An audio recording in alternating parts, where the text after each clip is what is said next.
So this is the guy that I saw last year when I was cleaning out around the Quonset hut. It's a rat snake. Harmless to humans, non-venomous, but that's the guy for sure. He's about the same size that I remember. It was hiding under a piece of metal on the southern side of the Quonset hut. And that brick that you see there, I had put that there yesterday because there was a little hole underneath that window, which is basically just a stop to prevent anything getting in underneath the house.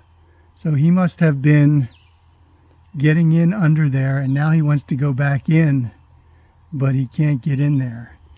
So he needs to find himself a home like any other snake and be outside, not under my house. But that's him for sure. I missed him last year, but I got him on video this year. I did see him one other time when I was raking some leaves out in the back of the mobile home here, and he was over by this tree. He was right over there somewhere. I could see him just going along there. So he's a resident of the area. And the only other snake I've seen, well, I've seen two others. One I saw a black racer, about the same size as this snake, and he was just trucking along up this route here, and I never saw him again. He just kept going right up here, and I never saw him again. And then I saw a tiny little yellow ringed snake. Again, they're all completely harmless to humans, non-venomous, but the yellow ringed snake was only about maybe 6 inches long.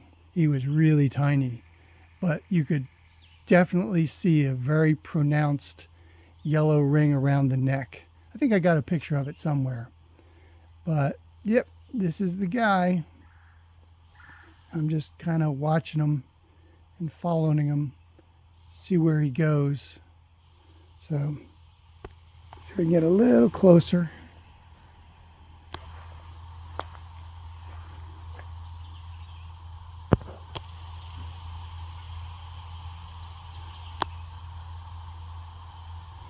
Yep, classic rat snake. Totally harmless. Good to have around. Keeps the mice and other small pests at bay. So I'm glad to have him.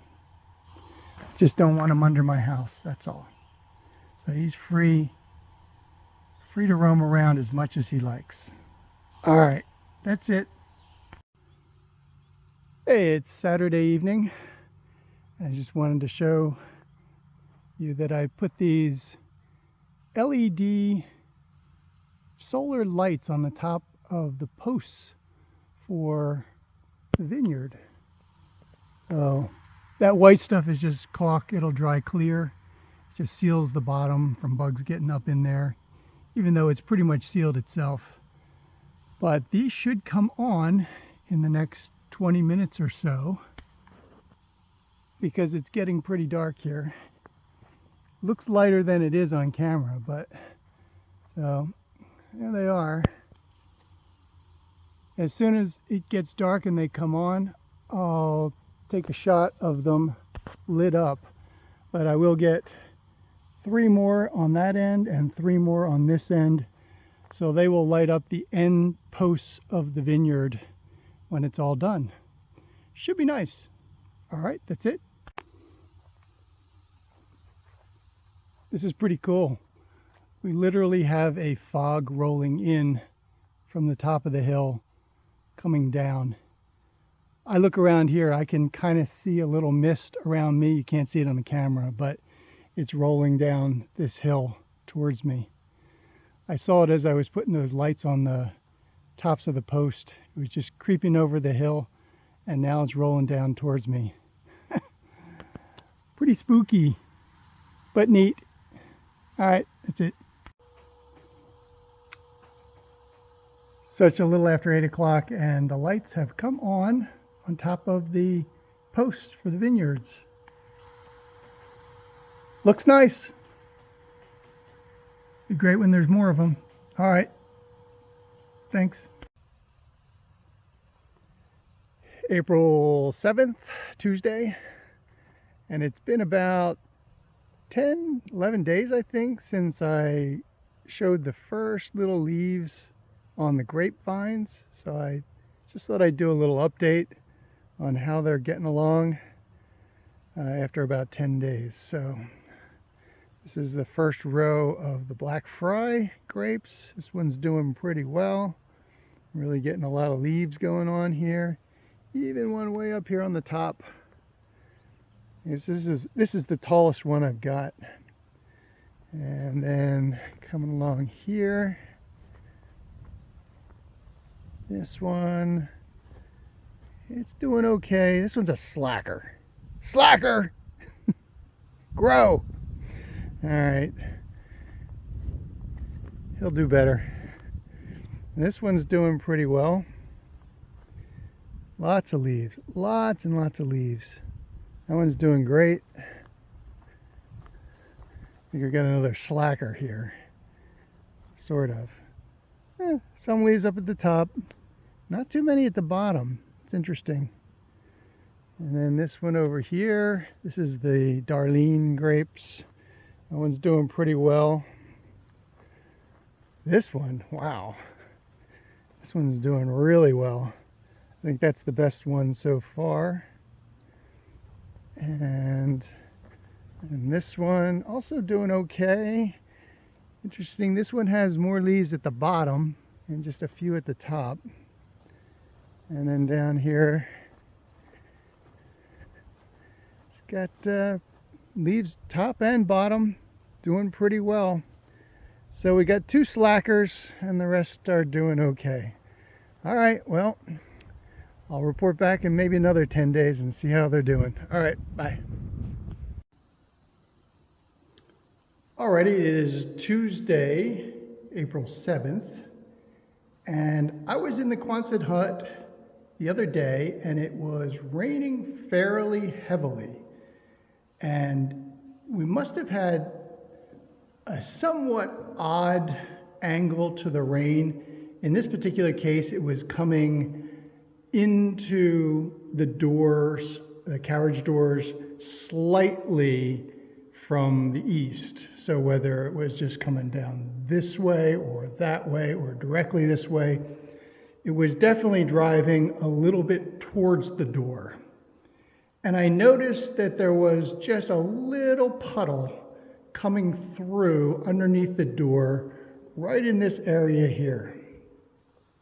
Nothing really too bad. I mean, I was definitely not displeased with it. I thought it was actually pretty good. If you've got, rain driving against that door and the only thing I have is a little bit of puddle coming in right there.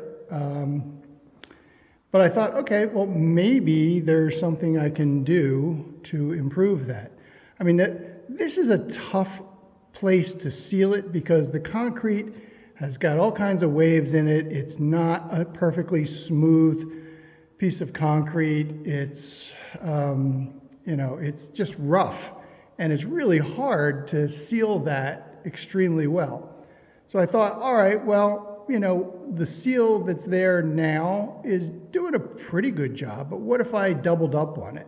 So how could I double up on that and maybe really reduce the water infiltration even more? So this is what I came up with.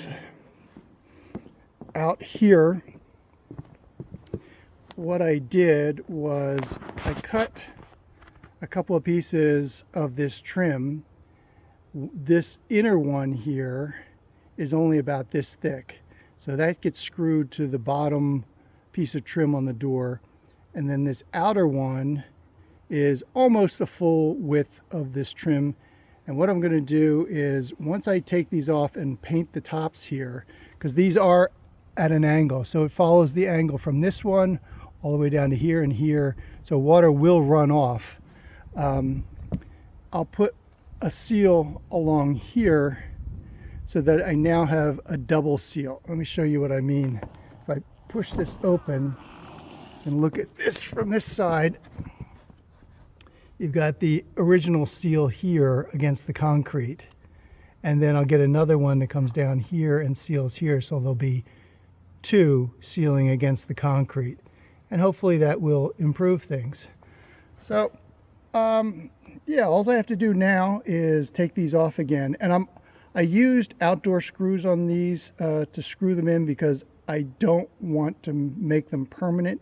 If I ever want to replace this inner seal, I can just unscrew these, replace the inner seal, and then screw it back.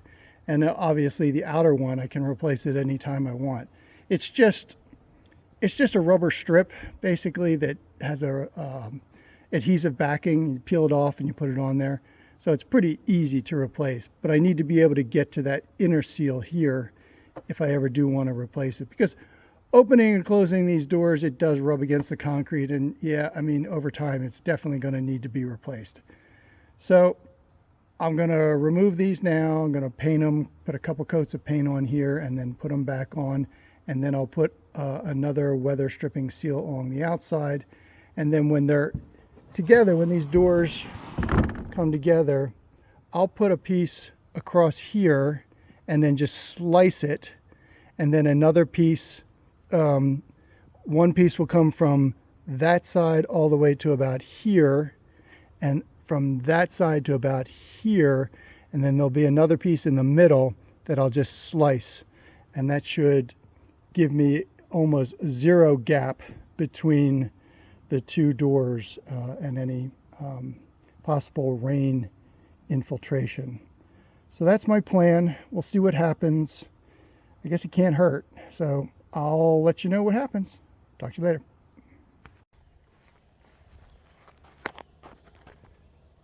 All right, it is Friday, April 11th. And last week I didn't shoot a video because even though there was a lot going on, it was mostly boring stuff. Nobody wants to watch. Plus, I had to do some paperwork. It was tax season. You know the drill. So I'm just going to catch up this week on stuff that's going on here. And again, it's probably mostly boring stuff, but I'll cover it anyway. All right, let's start here in the vineyard. Turn this around. And the vines are doing well. Everything's growing. Still got one or two slackers, but it's looking good. So we'll see how that plays out over the next couple of weeks. But I think I did make a mistake. I have two varieties that are quote-unquote female vines, and in order for these to produce grapes, they need to be cross-pollinated by what they call self-pollinating, or I forget the exact term they used. You can look it up on the Ison's Nursery website. That's ISON Nursery. That's where I got the grapevines.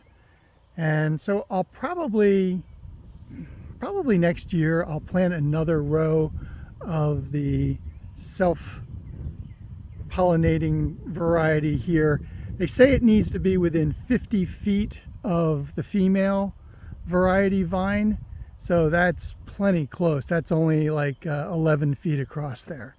So I'll plant a row of another variety here, and that should, you know, in the next couple of years when they actually do start to fruit, that they'll be able to actually produce fruit. So that's one little thing that I will have to do. Now over here I started planting some of the sunflowers that I had put into the little troughs from the gutter system that I pulled down, and they're not looking all that great, to be honest with you. I mean, they're there, they're growing, sort of, but I wanted to protect them from some squirrels and the deer. So I made these little chicken wire tunnel, half tunnels, and I put it over top, and that seems to have prevented any problems with the wildlife here.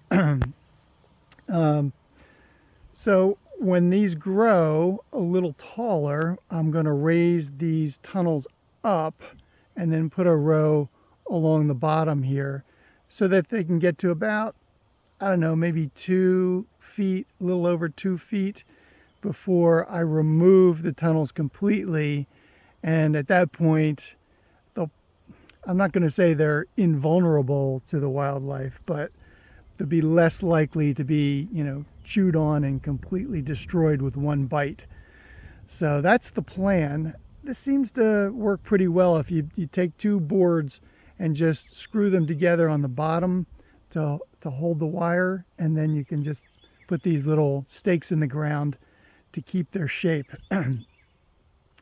So that's pretty much it for the garden and the vineyard. I did get these little post lights on the top here. I think I showed that in another video. But they are LEDs with a small solar panel on the top, and they come on when it starts to get dark, and then they go off again, in the morning. So they seem to work pretty well. All right, so enough of that. And over here, I haven't really done anything new with this tree. I've mostly got it cleaned out. I still got a little work to do over there, just a little raking. I need a new rake. I've been doing so much raking that my rake is now missing a bunch of the tines on it. So yeah, I'm gonna need a new one. And I put these little things here that were over by the house. You'll see that in a minute. They look okay there. And this was the old satellite dish that I took down. It was a satellite that points to the geosynchronous satellites, but that's kind of the old technology. So I'm getting rid of it. I'm gonna have to figure out how to get this concrete base out of the ground. It moves, but it's got the wires coming into it. It's got a lightning rod or a grounding rod. So I'll have to figure out how to get that out of there and break it up and get rid of it. Well, that's another job to be done. And then let's go over here. I've been doing a lot of raking around the house. This trough along here was filled with a lot of leaves and pine needles and that kind of stuff. So I've been raking it out. There was a couple of cinder blocks at the bottom of these poles where the gutter would come down and release the water. Of course, no water came out because they were all clogged up, but they have been removed. I just stuck them over there by the shed. So I got to get rid of all these piles that I've raked up. And I've mostly cleaned out that ditch, so it does flow a little better than it had been before. It flows around here and then down the hill. And I've really done a lot of raking around the house. Still have a lot of work to do. I've done this area here. I get this from a different angle. I got to get rid of these piles, push them off into the woods over here. But I've managed to rake pretty much everything from the back of the house here. And then I've gone along, and there've been a couple of small bushes that started to grow up here. So I just clipped them off and got rid of them just to keep the growth down back here.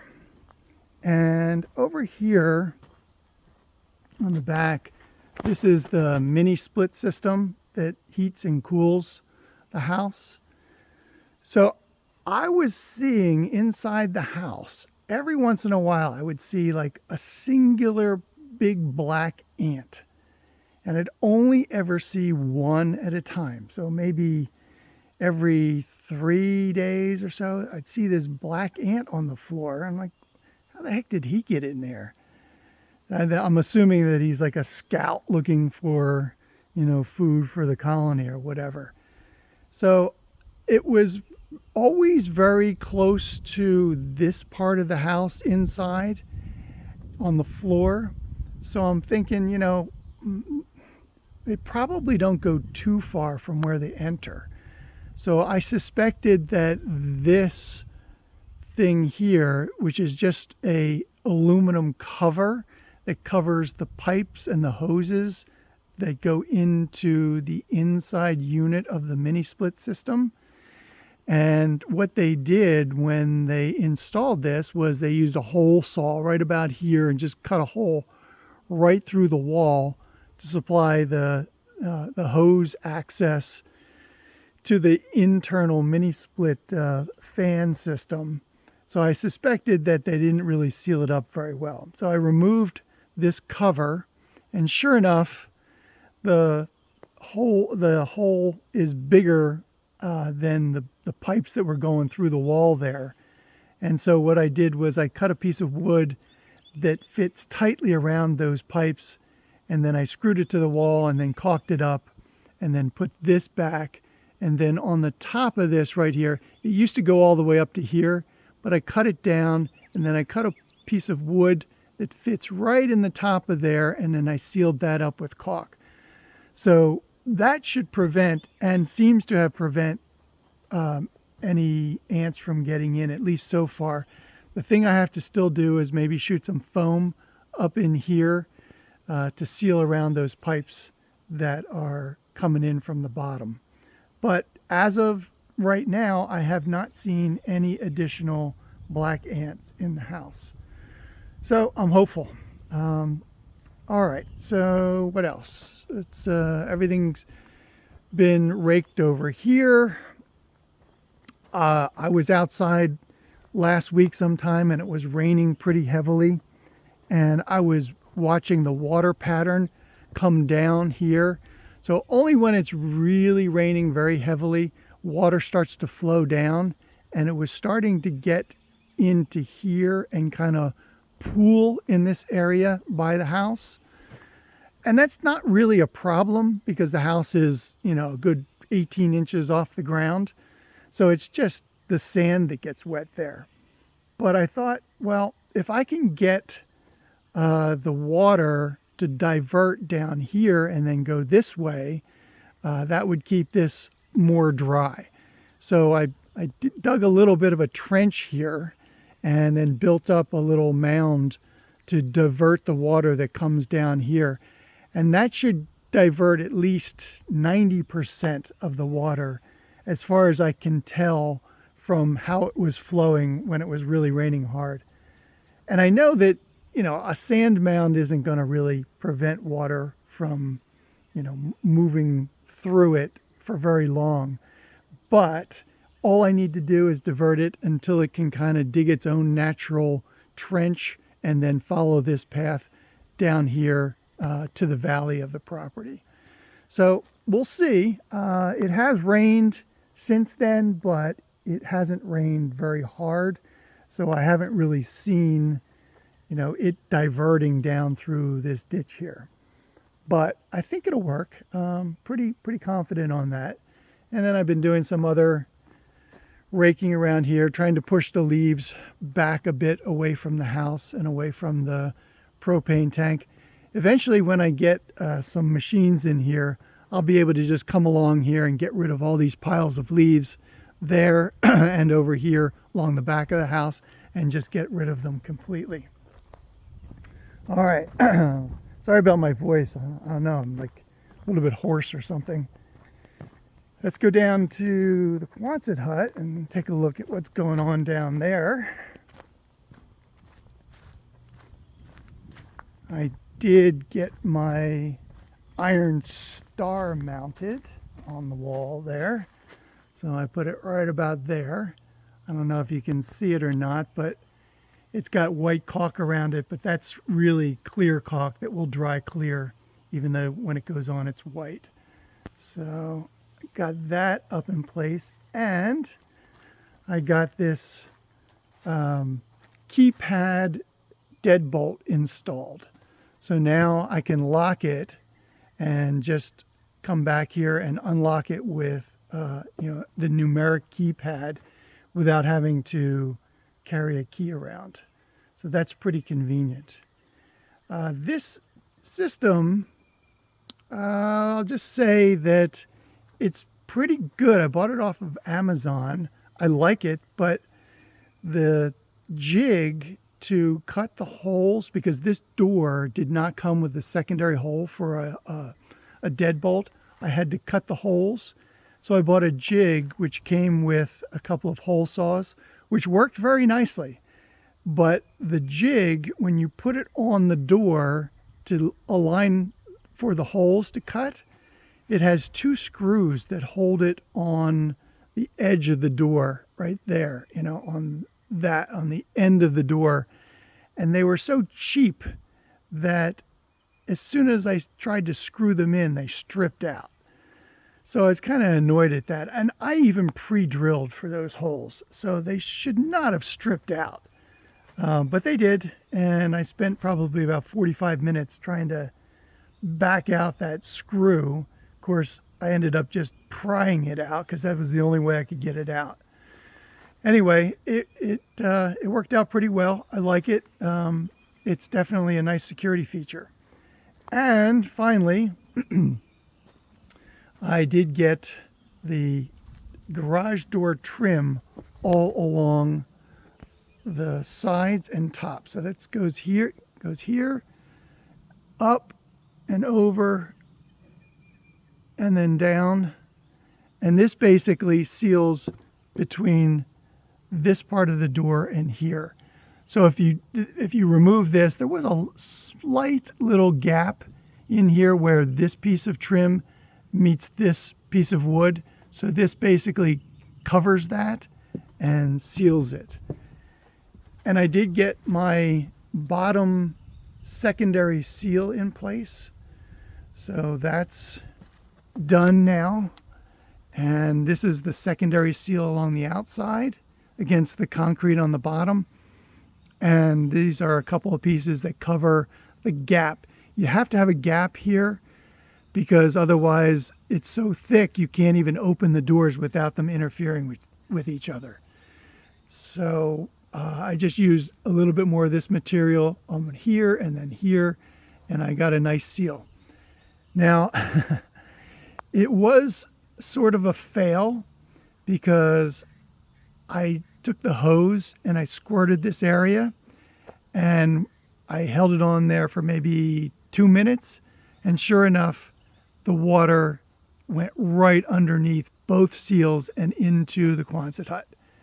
However, even though it was a fail for water intrusion, if you're inside the Quonset hut and you're on the other side and you're looking towards the door this way, previously to having this seal, you could see light coming through at the bottom. So there was definitely a tiny gap there, even though it probably was even too small for small insects to get through. But now, looking from the inside, there's zero light coming through. So that probably will help in terms of really, really tiny little insects getting underneath the door. So a fail in one respect, but maybe a success in another. The only other thought that I had to prevent water from getting under here would be, one, maybe extending this little roof out a bit, but it's so much higher up here than it is, down here is a pretty good distance, that you'd have to come out like maybe 4 feet to really protect this area in some situations of rain coming in this direction. So the other idea I had was to make maybe a piece of flashing that comes off of here, out, and then down, and then just kind of covers this area. So rain coming this way would just run off and then down, to the bottom of the concrete here. So I'm still thinking about that one. we'll see how that pans out. I don't have the aluminum to do that right now, so I'm going to think on it for a while and just see what the weather does to this and what kind of result I have. Anyway, I think that's pretty much going to do it for this week, and we'll continue on with some other stuff. Talk to you next week.